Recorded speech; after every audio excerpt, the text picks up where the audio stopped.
የ2026-27 የውድድር ዓመት የእንግሊዝ ፕሪምየር ሊግ ፕሮግራም ዛሬ ልክ በኢትዮጵያ ሰዓት አቆጣጠር 5 ሰዓት ሲሆን ይፋ ይደረጋል። በመጀመሪያው ሳምንት ማን ከማን ጋር ይገናኙ ይሆን የሚለውን የምናውቅበት ቀን ነው ዛሬ። ታዲያ 2026-27 የውድድር ዓመት በብዙ ምክንያቶች በጉጉት እንጠብቀዋለን። መድፈኞቹ በድጋሚ የፕሪምየር ሊጉን ዋንጫ ከፍ አድርጎ ለማንሳትና ዳግም ሻምፒዮን ሆኑ ለመባል ደግሞ ሌሎች ጫቸውን የ2025-26 እንደዚሁም ቀደም ብሎም ማሸነፍ ባለመቻል የተፈጠረባቸውን ቁጭት ለመካስ 2026-27ን በድል አድራጊነት ለማጠናቀቅ ራሳቸውን በደንብ እያዘጋጁ ነው። በዝውውርም እያገዙ ይገኛሉ ራሳቸውን፣ ቡድናቸውንና አሰልጣኞቻቸውን። ለማንኛውም 2026-27 የውድድር ዓመት ከመጀመሩ አስቀድሞ ክለቦች እጅግ በጣም ጠንካራ በሚባል ራስን የማጠናከር ስራ በዝውውር ተሳትፎ ላይ ይገኛሉ። ደፋ ቀናው እንደቀጠለ ነው። ሌሊቱን ፋብሪዚዮ ሮማኖ እንደዚሁም ዴቪድ ኦርንስቲየን ሊቨርፑል የዲዮማንዴን ዝውውር በተመለከተ በይፋ ከአርቢ ላይፕሲሽ ጋር ገንዘብ ይዞ መነጋገር መጀመሩን ነግረውናል። በተለይ ዴቪድ ኦርንስቲየን የመጀመሪያውን መረጃ ያወጣው እሱ ሲሆን እሱን ተከትሎ ፋብሪዚዮ ሮማኖ ደግሞ ሌላ አዲስ ነገር ስለ ሊቨርፑል እና ስለ ዲዮማንዴ ነግሮናል። በሌላ በኩል ከዝውውር ጉዳይ ጋር በተያዘ የአርሰናል ሰዎች መድፈኞቹ እጅግ ስራ በዝቶባቸዋል፣ ትልልቅ ውሳኔዎችንም እያሳለፉ ይገኛሉ ተብለናል። አርሰናል ውሳኔ የሚፈልገው እነማንን ወደ ቡድኔ ልቀላቅል፣ በ2026-27 የውድድር ዓመት ማንን ባስፈርም የበለጠ ተጠናክሬ የእንግሊዝ ፕሪሚየር ሊግን መድገም፣ የአውሮፓ ሻምፒዮን መሆን እናም በዶሜስቲክም በሚደረጉት የኤፍኤ ካፕና የካራባኦ ካፕ ውጤቶች ላይ መሻሻልን ላመጣ እችላለሁ የሚለውን ያወጣል ያወርዳል። እየወሰነም ደግሞ አዳዲስ ተጫዋቾችን በማስፈረም ቡድኑን የበለጠ ያጠናከራል። ይሄ ትልቅ ውሳኔን ይፈልጋል። በአንዳንዶቹ ጉዳዮች ላይ ኦልሬዲ በአርቴታ በአንድሪያ ቤርታ እንደዚሁም ደግሞ በነ ጆሽ ክሮንኬ መካከል ስምምነት ላይ ተደርሷል። ደግሞ በሌላ በኩል አርሰናል ምናልባትም እስከ 6 የሚደርሱ ተጫዋቾቹን ዋና የሚባሉትን ሊያጣ ሊሸኝ የሚችልበትንም ውሳኔ ማሳለፍ ይጠበቅበታል። አንድሪያ ቤርታ ባለፈው ክረምት ስኬታማ የሚባል የዝውውር ጊዜን አሳልፈዋል። የዘንድሮ ክረምት ለሳቸው የሚለየው መሸኘትም መሸጥም ያለበት ነው። ስለ ማንቸስተር ሲቲ ከዚህ በፊት የምንናገረው ሲገዛም ሲሸጥም የሚያተርፍ ብለን የምንጠራውን ያህል አርሰናል ሲገዛም ሲሸጥም የሚያተርፍ እንዲሆን አንድሪያ ቤርታ በሽያጩም ረገድ ሊሳካላቸው ግድ ነው። ማንቸስተር ዩናይትድ ቤት ደስታ አለ።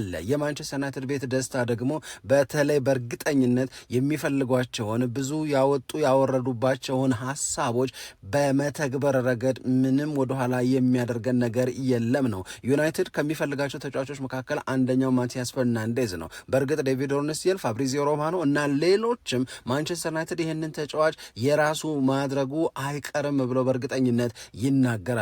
ምናልባትም ከዌስትሃም ዩናይትድ ጋር ሰመርቪልን በተመለከተ ስምምነት ላይ ሊደርስ እንደሚችል የሚያትቱም አሉ።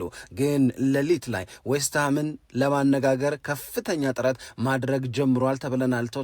ቶተንሃም የፈለገው ደግሞ ማንቸስተር ዩናይትድ የራሱ ሊያደርገው ሁኔታዎችን አመቻችቶ ጨርሷል የተባለውን ማቲያስ ፈርናንዴዝን ነው። ነገር ግን የቶተንሃም እንዲህ ባለው መንገድ በማቲያስ ፈርናንዴዝ ዙሪያ ጣልቃ ገብቶ በዝውውሩ ላይ ተሳትፎ ማድረግ መጀመር ዩናይትድ ቤት መበርገግን አላመጣም። የዩናይትድ ሰዎች እርግጠኞች ናቸው። ይህንንም በዝርዝር ወደ እናንተ እናደርሳለን።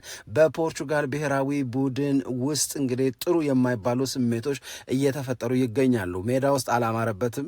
ዲሞክራቲክ ሪፐብሊክ ኮንጎን ማሸነፍ አልቻሉም። ሜዳ ላይ የታየው እንቅስቃሴም እንደዚሁ አልተወደደም። ከዛም በኋላ ግን በፖርቹጋል ብሔራዊ ቡድን ተጫዋቾች መካከል ጥሩ ስሜትን የማይፈጥሩ የደጅ ጉዳዮችም እየተሰሙ ይገኛሉ።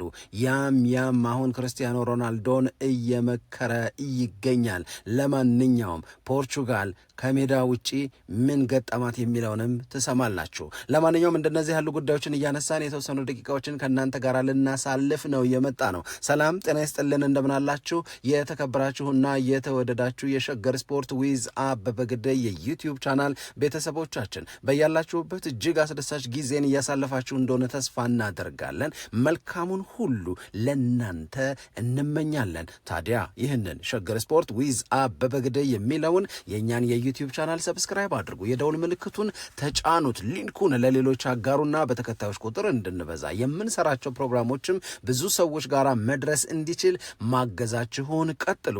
እስካሁን ላበረታችሁን አቅም፣ ጉልበት፣ ድጋፍ ለሰጣችሁን በሙሉ የላቀ ምስጋናችን ይድረሳችሁ እንላለን። ከልብም እናመሰግናለን። የዓለም ዋንጫው እንደቀጠለ ነው። ካናዳ 6-0 በሆነ ውጤት የካታርን ብሔራዊ ቡድን አሸንፋለች። በዓለም ዋንጫው ላይ ሌላ ሃትሪክ መስራት የቻለ ተጫዋችንም እንደዚሁ አግኝተናል ከካናዳ ብሔራዊ ቡድን። ግን አሁን ዋነኛ ትኩረታችን የዓለም ዋንጫው ላይ እስካሁንም ድረስ መነጋገሪያ ሆኖ የቀጠለው የሜዳ ውስጥ ጉዳዩ ብቻ ሳይሆን ከሜዳም ውጪ ይሄው ጉዳይ ማነታረክ የያዘው የክርስቲያኖ ሮናልዶና የፖርቹጋል ብሔራዊ ቡድን ጉዳይ ነው። ክርስቲያኖ ሮናልዶንና ፖርቹጋልን ሀሳብ የማይሰጣቸው የማይመክራቸው የማይወቅሳቸው የለም ማለት ይቻላል። በዚህ ጊዜ ታዲያ በጣም በተለየ መንገድ ሀሳቡን የሰጠው የክርስቲያኖ ሮናልዶ ዋናው ጠላት ራሱ ክርስቲያኖ ሮናልዶ ነው የሚለው የቀድሞ የማንቸስተር ዩናይትድ የፊት መስመር ተጫዋች ሉዊስ ሳሃ ነው። ሉዊስ ሳሃ ክርስቲያኖ ሮናልዶ ለራሱ ለምንድን ነው ጠላት የሆነው የሚለውን ነገር ለማብራራት ሞክሯል። ማንም ሊክደው ማንም ሊጠራጠረው የማይችለው ክርስቲያኖ ሮናልዶ በቃ የዓለማችን ምርጥ ከምንላቸው ተጫዋቾች ታላቅ ተጫዋቾች መካከል አንዱ ነው። ይሄ የተመሰከረ የተረጋገጠ ጉዳይ ነው። ዛሬ ላይ ተነስተን እሱ 41 ዓመት ሞልቶት ሜዳ ላይ በሚያሳየው እንቅስቃሴ እንደገና እስቲ ይሄንን ልጅ ቁጭ ብለን እንገምግመው የምንልበት ምንም አይነት ምክንያት የለም። የክርስቲያኖ ሮናልዶ ጀግንነት የተረጋገጠ ክብሩም ከፍ ያለ ነው። ይሄንን ክርስቲያኖ ሮናልዶ ሊያውቅ ሊረዳና ሊቀበለው ይገባል ይላል። አሁን ክርስቲያኖ ሮናልዶ በጣም ከፍተኛ ደረጃ ከሚደነቅባቸው ከሚመሰገንባቸው ነገሮቹ መካከል አንደኛው ከራሱ ብዙ ጊዜ በጣም ከፍተኛ የሆነ ስታንዳርድን ዲማንድ ያደርጋል። በየውድድሩ በየጨዋታው ለብሔራዊ ቡድንም ለክለብም የተሻለ ውጤት እንዲያስመዘግብ ይተጋል። አንዴም ከጥረት አንዴም ከትጋት ውጪ ሆኖ ክርስቲያኖ ሮናልዶን ያየው ሰው የለም። ነገር ግን ደግሞ አንዳንድ ሪያሊቲዎችን ክርስቲያኖ ሮናልዶ መቀበል መቻል አለበት። ሊቀበል የሚገባው አሁን ልክ እንደ 27 እና እንደ 26 ዓመቱ ሊጫወት አለመቻሉን ነው። 41 ዓመት ሞልቶታል። ስለዚህ በ41 ዓመት ሊኮን የሚችለውን ያህል ነው መሆን መቻል ያለበት።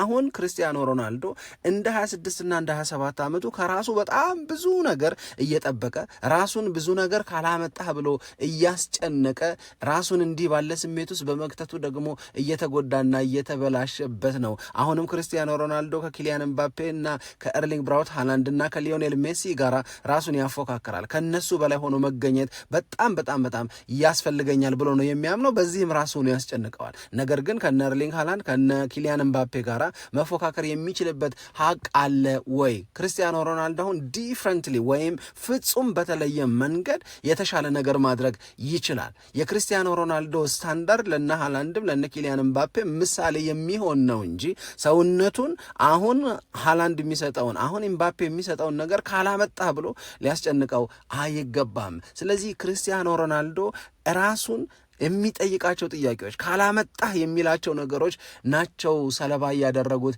የሚገኙት። ስለዚህ በተለየ መንገድ ኢን ኤ ቬሪ ማቹርድ ዌይ አገልግሎት መስጠት እና ውጤታማነቱን ማሳየትና ማረጋገጥ ይችላል ብሎ ነው የሚያምነው። ስለዚህ ይሄንን ከመቀበል ካልጀመረ ክርስቲያኖ ሮናልዶ በመጪዎቹ 2 የምድብ ማጣሪያ ጨዋታዎችም ይሁን ፖርቹጋል ወደ ጥሎ ማለፍ የምትገባ ከሆነ በነዛ ጨዋታዎች ላይ የበለጠ ይቸገራል፣ የበለጠ ይፈተናል። ስለዚህ ማመን ነው መጀመሪያ ያለበት።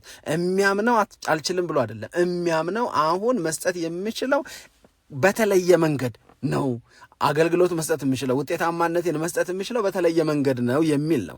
ይሄ የሉዊስ ሳሃን ምክር አለመቀበል፣ አለመስማት ወይም ልክ አይደለም ብሎ መናገር ለእኔ ትክክል አይመስለኝም። ምክንያቱም ክርስቲያኖ ሮናልዶ በተለየ መንገድ አሁን ሰውነቱ መስጠት በሚችልበት ግን ባለው ኤክስፒሪየንስ የፖርቹጋልን ብሔራዊ ቡድን የበለጠ መጥቀም ይችላል ነው። አሁን ይሄ ከግራም ከቀኝም የሚሰጥ አስተያየትና ምክር ነው። እንዲህ ያሉ አስተያየቶች በክርስቲያኖ ሮናልዶ ዙሪያ በጣም ብዙ ናቸው። በነገራችን ላይ ሶሻል ሚዲያው ላይ ክርስቲያኖ ሮናልዶን ለመውቀስ ክርስቲያኖ ሮናልዶ የፖርቹጋል ብሔራዊ ቡድን ችግር እንደሆነ አድርጎ ለማሳየት የሚደረጉ ጥረቶች አሉ። ግን ከሜዳ ውጪ ባሉ ነገሮችም የፖርቹጋል ብሔራዊ ቡድን መልበሻ ቤት ውስጥ በተጫዋቾቹ መካከል ጥሩ ስሜትን የማይፈጥሩ ነገሮች ደግሞ እየተሰሙ ነው። በእርግጥ የክርስቲያኖ ሮናልዶ እህቶች ሁለቱም ትልቋም ትንሿም ሀሳብ ሰጥተዋል። ለክርስቲያኖ ሮናልዶ ድጋፍ ለመስጠት ነው። በዚህ ድጋፍ የመስጠት ሂደት ላይ ግን ወቀሳ የሚመስሉ አስተያየቶችን ደግሞ አንጸባርቀዋል። ወቀሳውን ምን አመጣው ያልን እንደሆነ የፖርቹጋል ብሔራዊ ቡድን ተጫዋቾች ሜዳ ላይ ከዲሞክራቲክ ሪፐብሊክ ኮንጎ ጋር ያደርጉ የነበረውን እንቅስቃሴ ኳስ እንዴት ማቀበል እንዳለባቸው የማያውቁ ፖሴሽንን እንደገና ወል ለማድረግ በሚደረግ ጥረት ላይ ጥሩ ነገር ማድረግ ያልቻሉ እያሉ ተጫዋቾቹ ላይ የሚሰጡት አስተያየት አለ። ይሄ ማለት ክርስቲያኖ ሮናልዶ ምንም ኢላማውን የጠበቀ ሙከራ አላደረገም። ክርስቲያኖ ሮናልዶ 25 ኳስ ብቻ ነው የነካው። የክርስቲያኖ ሮናልዶ መኖር ለፖርቹጋል ብሔራዊ ቡድን ጥሩ አይደለም የሚሉ እና ለሌሎች ተጫዋቾች እድል መሰጠት አለበት የሚል ጥያቄ በበዛበት በዚህ ጊዜ እህቶቹ ወጥተው ሌሎቹን የብሔራዊ ቡድን ተጫዋቾች የጎደላቸውን ነገር ለመንገር፣ ለመምከር፣ ለመውቀስ ሲወጡ ክርስቲያኖ ሮናልዶን ለመከላከል የሚያደርጉት ጥረት ነው። ብቻውን ወንድማችን አልጎደለም፣ በጋራ ብሔራዊ ቡድኑ ላይ ያሉ ተጫዋቾች አብረው ነው የጎደሉት የሚል ነገር ነው። ኦፍኮርስ በብሔራዊ ቡድኑ ደረጃ የተጓደሉ ነገሮች ሊኖሩ ይችላሉ። ግን የእግር ኳስ ባለሙያዎቹ በተደጋጋሚ የሚሉት የፖርቹጋል ብሔራዊ ቡድን ፍሌክሲቢሊቲውን አጥቷል። ክርስቲያኖ ሮናልዶ በብሔራዊ ቡድን ውስጥ ካለ ክርስቲያኖ ሮናልዶ በዚህ ወቅት ባለ አንድ አቅጣጫ ነው። ሂዝ የፖቸራው በቃ ጎላ ነፍናፊ ነው። ስለዚህ ኳሶች እሱ እስካሉ ድረስ እሱን ታርጌት አድርገው ነው ሊሰሩ የሚችሉት እና ሌሎች አማራጭ ጨዋታዎችን ተግባራዊ ለማድረግ የክርስቲያኖ ሮናልዶ መኖር ይገድበዋል የፖርቹጋልን ብሔራዊ ቡድን ይላሉ። ዞሮ ዞሮ ሁለቱም የክርስቲያኖ ሮናልዶ እህቶች የሚነግሩን ነገር አጀማመር መጥፎ ሊሆን ይችላል፣ ዋናው አጨራረስ የሚያምር መሆኑ ነው የሚል አስተያየትን ሰጥተው ፖርቹጋል ክርስቲያኖ ሮናልዶ አጀማመራቸው ባያምርም አጨራረሳቸው አምሮ ፖርቹጋል በድል ይህንን የዓለም ዋንጫ ልታጠናቀቅ ትችላለች ብለው ተስፋ ያደርጋሉ። ከዛ ግን ጎን ለጎን ደጅ ያሉ ያወራሉ፣ ሜዳ ውስጥ ያሉ ይሰራሉ። ደጅ ሆኖ ማውራት ቀላል ነው እያሉ ተቺዎቹን በዚህ አይነት መንገድ አፕሮች ለማድረግ ይሞክራሉ። ይሄ የወንድማቸውን ፎቶግራፍ አስቀምጠው የሰጡት አስተያየት ለሱ ያላቸውን ድጋፍ፣ ለሱ ያላቸውን መቆርቆር ለማሳየት ነው። ናቹራል ሊሆን ይችላል።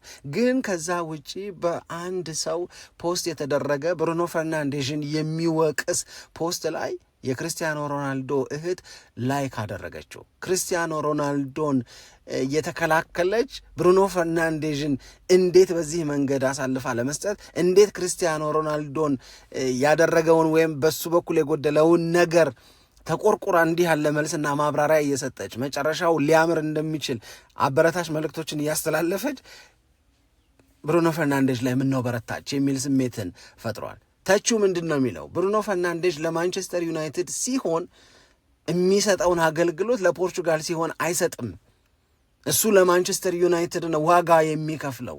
ለፖርቹጋል ብሔራዊ ቡድን ሲሆን ግን ጠንቃቃ፣ ረጋ ብሎ የሚጫወት ብዙ ነገሮቹን በስስት የሚያደርግ አይነት ነገር የሚል እሱንና ራፊኒያን የሚወቅስ ራፊኒያ ለባርሴሎናና ለብራዚል አንድ አይደለህም ነው። ብሩኖ ፈርናንዴዥን ደግሞ ለፖርቹጋልና ለማን ዩናይትድ አንድ አይደለህም ብሎ ሁለቱን በደንብ አድርጎ የሚቀጠቅጥ ጽሁፍ ላይ ነው ሄዳ ልክ ነው ብላ ወድጀዋለሁ ይህንን ሀሳብ ብላ ላይክ ያደረገችው። ይሄ እንደገና በሜንስትሪም ሚዲያዎቹም ጭምር የክርስቲያኖ ሮናልዶ እህት ይሄንን ማለቷ ምን ያሳያል? ምን ያመላክታል? በፖርቹጋል ካምፕ ውስጥ ያለውን አለመረጋጋት፣ ያለውን የእርስ በርስ ግንኙነት መልካም አለመሆን በደንብ አድርገው አያሳይም ወይ ብለው እንዲጠይቁ ጠይቀውም ደግሞ ይሄ ፖርቹጋልን ዋጋ እንዳያስከፍላት የሚሰጉ መሆኑን እየነገሩን ይገኛሉ።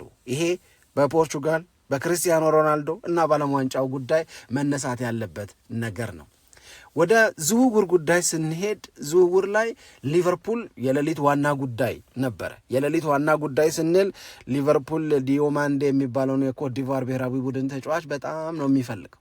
ይህንን ተጫዋች በማስፈረም መሐመድ ሳላህን በቋሚነትና ለረጅም ጊዜ መተካት እንደሚቻል ያምናል። ይህንን ተጫዋች መግዛት የሚፈልግ ማንኛውም ክለብ ደግሞ 115 ሚሊዮን ፓውንድ ሊከፍለኝ ይገባል ይላል አርቢ ላይፕሲጅ። ይሄ ልጅ ገና ነው እድሜው፣ ግን በጣም በጣም በጣም ጎበዝ ነው። አሁን አርቢ ላይፕሲጅ የልብ ልብ ተሰምቶታል። ይህንን ዴቪድ ኦርንስቲን እየነገረን ያለው የልብ ልብ ለምን ተሰማው ሲባል በዓለም ዋንጫው ኮትዲቯር የመጀመሪያ ጨዋታዋን ስታደርግ ማን ኦፍ ዘ ማች የተባለው በጣም ብዙ የግብ ዕድሎችን የፈጠረው የሚያምር እንቅስቃሴ ያደረገው ዲዮማንዴ ነው። ስለዚህ ሊቨርፑል ቀደም ብሎ ይህንን ልጅ እፈልጋለሁ ቢልም ዓለም ዋንጫ ላይ ያሳየ ያለው ጉብዝና ግን ሌሎች ትልልቅ ክለቦችም ይህንን ተጫዋች ካላስፈረምን ብለው ወደ ደጄ ይመጣሉ ብሎ አርቢ ላይፕሲጅ ይተማመናል። ስለሚተማመንም ረጋ ብሎ ሳይቻኮል ይህንን ተጫዋች የበለጠ በሚያዋጣው የበለጠ ጥቅም በሚያስገኝለት ዋጋ መሸጥ ይፈልጋል። ሊቨርፑል ግን 87 ሚሊዮን ፓውንድ ይዞ አርቢ ላይፕሲጅ ጠረጴዛ ላይ አስቀምጦ በዚህ ገንዘብ ልጁን ልውሰደው አለ። ይሄ ማለት ከ100 ሚሊዮን ዩሮ አካባቢ ማለት ነው። ይሄንን ዴቪድ ኦርንስት የነገረን ሌሊት ላይ ይሄንን ከነገረን በኋላ በቃ ሊቨርፑል አምርሯል ማለት ነው። ዲዮማንዴን የራሱ ያደርጋል። ይሄ በጣም ምርጥና አሪፍ የሚባል ዝውውር ነው። ምናልባት የኤጅ ፋክተር ካላነሳን በስተቀር እድሜው ትንሽ ነው። እድሜያቸው ትንሽ የሆኑ ተጫዋቾችን ሲያስፈርሙ አንዳንድ ጊዜ ሪስኮች አሉ። በዛው እያደገ ማቹር እያደረገ ዶሚኔት እያደረገ የሚቀጥል ተጫዋች ሊሆን ይችላል። የሚከሽፉም ደግሞ ተጫዋቾች አሉ። ስለዚህ ይከሽፋል ወይስ ይበስላል የሚለው ነገር ለማይታወቅ ተጫዋች ይህን ያህል ገንዘብ ማውጣት ልክ ነው ወይ የሚል ጥያቄን የሚያነሱ ሰዎች አሉ። ግን ብዙም አልቆየንም። የዴቪድ ኦርንስቲንን ዘገባ አንብበን እንዲህ ባለው ማለዳ ለእናንተ መረጃ ለመስጠት እየተዘጋጀን እያለን ፋብሪዚዮ ሮማኖ ሰበር መረጃ ብሎ ይዞት የመጣው መረጃ ደግሞ ለዲዮማንዴ ሊቨርፑል ያቀረበውን የ87 ሚሊዮን ፓውንድ ጥያቄ አርቢ ላይፕሲጅ አልፈልግም አለ ብሎ መለሰው። ስለዚህ ሊቨርፑል የመጀመሪያው ጥያቄው 87 ሚሊዮን ፓውንድ ከፍሎ ዲዮማንዴን የማስፈረም ጥረቱ ሪጀክት ተደረገበት፣ ውድቅ ተደረገበት ተባለ። ለምን ሲል ደግሞ ፋብሪዚዮ ሮማኖ ቅድም ያልነውን ልጁ ጉብዝናው በሊቨርፑል ብቻ ሳይሆን በሌሎች የዓለማችን ትልልቅ ክለቦች የተለየ ነው ይላል። ግን አሁንም እንደ ሊቨርፑል በዚህ ተጫዋች ዙሪያ አምርሮ እየሰራ ያለ የለም ይላል። ሁለተኛው ዓለም ዋንጫው ገና በዚህ ልጅ ላይ ተጨማሪ ፍላጎትን ያመጣል ብለው አርቢ ላይፕሲጆች ተማምነዋል። ስለተማመኑም ምንም የሚያቻኩል ነገር የለንም ብለው ነው ሊቨርፑልን ዘርበል ያሉት። አሁን ሊቨርፑል ሁለት ነገሮችን አደረገ። ከዛ በኋላ ይሄ ሁሉ ሌሊቱን ነው እንግዲህ። አንደኛው ያደረገው ነገር ምንድነው? ሁለተኛው ኦፈር ምን ያህል ገንዘብ ይዘን እንሂድ በሚለው ላይ ራስን ማዘጋጀት። ሁለተኛው ግን ይሄንን ልጅ ለማግኘት የሚደረገው ጥረት ላይሳካ ይችላል። አርቢ ላይፕሲጅ እንዲሁ አክርሮ ኖ እያለ የሚመልሰን ከሆነ ሌሎች አማራጭ ተጫዋቾችን ማሰብ አለብን ብለው የሊቨርፑል ሰዎች በሌሎች ተጫዋቾችም ላይ እየለፉ ይገኛሉ ነው። ማንቸስተር ዩናይትድ ሌሊት ላይ ከተሰሙት ነገሮች መካከል እኔ ቀደም ብሎ በመደበኛ ፕሮግራማችንም በዚህ በዩቲዩብ ቻናላችን በምናነሳቸው ፕሮግራሞችም ላይ ሀሳቦችም ላይ በተደጋጋሚ ስናነሳ ነበረ። ቶተንሃም የሚያስፈርማቸው የተለያዩ ተጫዋቾች አሉ። አንዱን ጨርሷል ሙሉ ለሙሉ ከብራይተን ኤንድ ሆቭ አልቢዮን ተከላካዩን ሄክስ የሚባለው ልጅ አስፈርሟል። ሁለተኛው ሰሞኑን ከሳንድሮ ቶናሊ ጋር ስሙ ይያያዛል። ሮቤርቶ ደዘርቢና ሳንድሮ ቶናሊ ሲያወሩ ደግሞ በጣም ተስፋ ያለው ንግግር እንደተነጋገሩ ልጁም ቶተንሃምን ለመቀላቀል ብዙ ችግር እንደሌለበት የሚገልጹ መረጃዎች ወጥተው ይሄ እውነት ሊሆን አይችልም፣ ይህንን ለማመን እንቸገራለን እያለን በተደጋጋሚ ስናነሳ ነበር። ግን ውሎ ባደረ ሰዓታት ባለፉ ቁጥር ቶተንሃም ሆትስፐርስ ሳንድሮ ቶናሊ ላይ ያለው ፍላጎት በጣም ጠንካራ ነው። አሁንም ነገሮችን በደንብ አድርጎ እያስኬደ ቶተንሃም ሆትስፐርስ የኒውካስል ሰዎችን በሳንድሮ ቶናሊ ዝውውር ዙሪያ ማነጋገር ሊጀምር ነው የሚል መረጃ ወጥቷል። ይህም ሌሊት ላይ ተሰምቷል። ተጫዋቹን ማግባባት አንድ ነገር ነው። ኒውካስልን ማነጋገር እና ማግባባት አግባብቶም ክፍያውን ከፍሎ ልጁን መውሰድ እና ለዚህም የመጨረሻውን ዝግጅት ማድረግ ግን የእውነት ለመናገር በዚህ ፍጥነት ይሆናል ብለን አላሰብንም። ግን የቶተንሃም ጥረት በዚህ ልጅ ላይ እያደገ መጥቷል። ሌሊቱን ደግሞ እንደገና ቶተንሃም ሆትስፐርስ ማቲያስ ፈርናንዴዝን ከማንቸስተር ዩናይትድ ጋር ተፎካክሮ ዌስትሃም ዩናይትድን አሳምኖ መውሰድ ስራ ጀምሯል። በማቲያስ ፈርናንዴዝ ዙሪያ መረጃ እያጣራ ነው። ይሄንን ልጅ በምን ያህል ገንዘብ ላገኘው እችላለሁ? ይሄ ልጅ ሳምንታዊ የደሞዝ ጥያቄው ምን ያህል ሊሆን ይችላል? ማቲያስ ፈርናንዴዝ በሳውዛምፕተን፣ ማቲያስ ፈርናንዴዝ በዌስትሃም እንዴት ያለ ተጫዋች ነበር የሚለውን በደንብ አጥንተው ይሄ ልጅማ የኔ ነው መሆን ያለበት ብለው ቶተንሃሞች እየሰሩ ነው ይላል። ይሄንን ተከትሎ ግን ቀደም ሲል በተደጋጋሚ ስናነሳቸው የነበሩት እነ ፋብሪዚዮ ሮማኖ እነ ዴቪድ ኦርንስቲን ሪያል ማድሪድ፣ አርሰናል፣ ፓሪስ ሰን ዠርማ ይሄንን ማቲያስ ፈርናንዴዝ የተባለውን ተጫዋች ለማስፈረም እኮ ፍላጎት ነበራቸው። ነገር ግን ሁለት ነገሮች ላይ እርግጠኛ ሲሆኑ ራሳቸውን ከዚህ ተጫዋች ዙሪያ አርቀዋል። አንድ ማቲያስ ፈርናንዴዝ መቀላቀል የሚፈልገው ማንቸስተር ዩናይትድ ነው። ሁለት ማቲያስ ፈርናንዴዝን በተመለከተ ማንቸስተር ዩናይትድ ቶተንሃም አሁን የጀመረውን ስራ ሰርቶ ጨርሷል። ያ ማለት ከወኪሉ ከሆርጌ ሜንዴዝ እንደዚሁም ደግሞ በተጫዋቹ በኩል አሉ የሚባሉትን ፍላጎቶች ሰምቷል። ይህንን ተጫዋች ለመሸጥ ዌስትሃም ዩናይትድ የጠራው 80 ሚሊዮን ፓውንድ ማንቸስተር ዩናይትድ እንዴት እንደሚያስቀንሰውም ስትራቴጂ ነድፏል። እንደውም ዓለም ዋንጫው ከተጀመረ በኋላ በዚህ ተጫዋች ዙሪያ ማንቸስተር ዩናይትድ የተቀዛቀዘ ቢመስልም እርግጠኛ ከመሆን የመጣ መቀዛቀዝ ነው። ማንቸስተር ዩናይትድ ከማቲያስ ፈርናንዴዝ ይልቅ አሁን ሌሎች ቦታዎች ላይ ራሱን ለማጠናከር በሚሰራቸው ስራዎች ላይ የበለጠ እየተጋ የበለጠ እየለፋ ነው።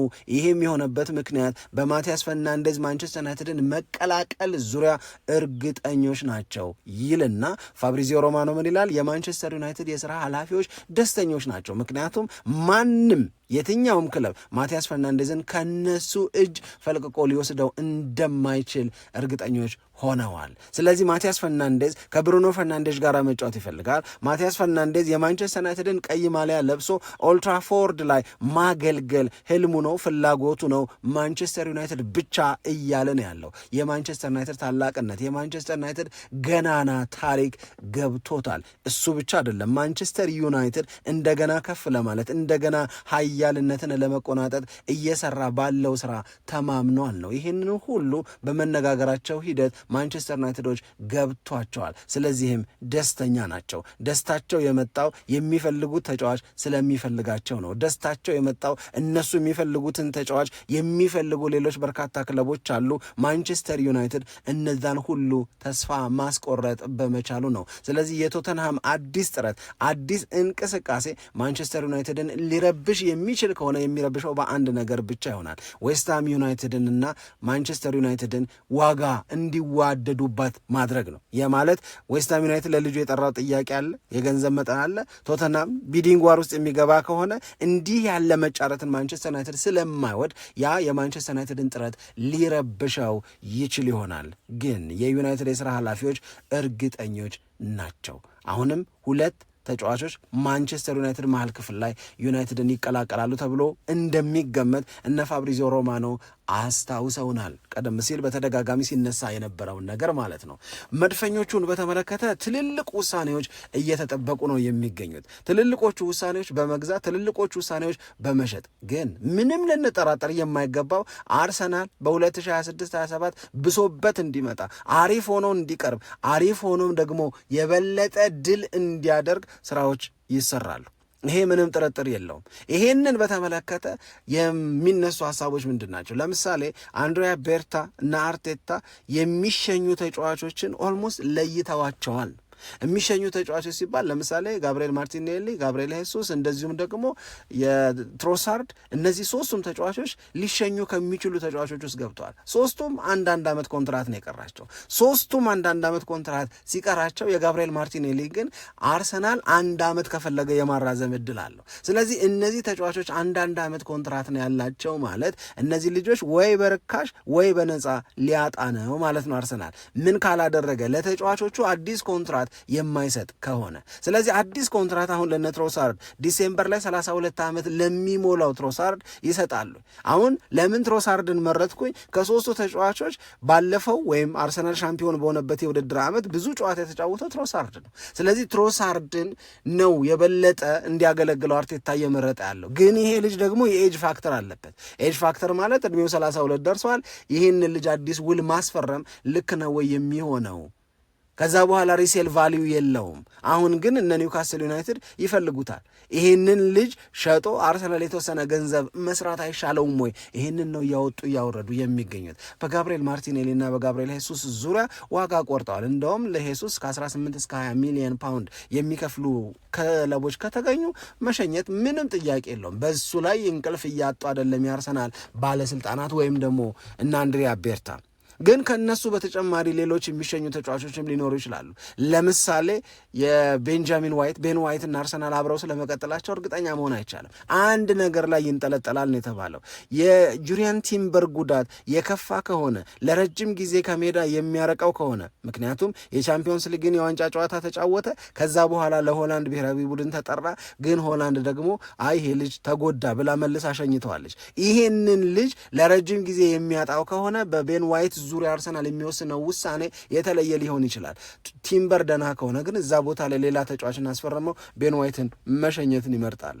በኤታን ንዋኔሪ ላይ እንደዚሁ፣ በኖርጋርድ ላይ ተመሳሳይ ውሳኔዎች መወሰናቸው አይቀርም። አሁን ያነሳናቸው ተጫዋቾች በቁጥር 6 ናቸው። እነዚህን 6 ተጫዋቾች መሸኘት ማለት አርሰናል በክረምቱ የተጫዋቾች የዝውውር መስኮት የውድድር ዓመቱም ከመጀመሩ በፊት ራሱን ለማጠናከር አዳዲስ ተጫዋቾችን በወጡት ተጫዋቾች ቁጥር ልክ እንኳን ያስፈርማል ካልን 6 ተጫዋቾች አርሰናልን ይቀላቀላሉ ማለት ነው። አሁን ሞርጋን ሮጀርስ ለአርሰናል ያለው ልብ በጣም ጥሩ ነው። አርሰናልን የመቀላቀል ፍላጎቱ በጣም ከፍ ያለ ነው።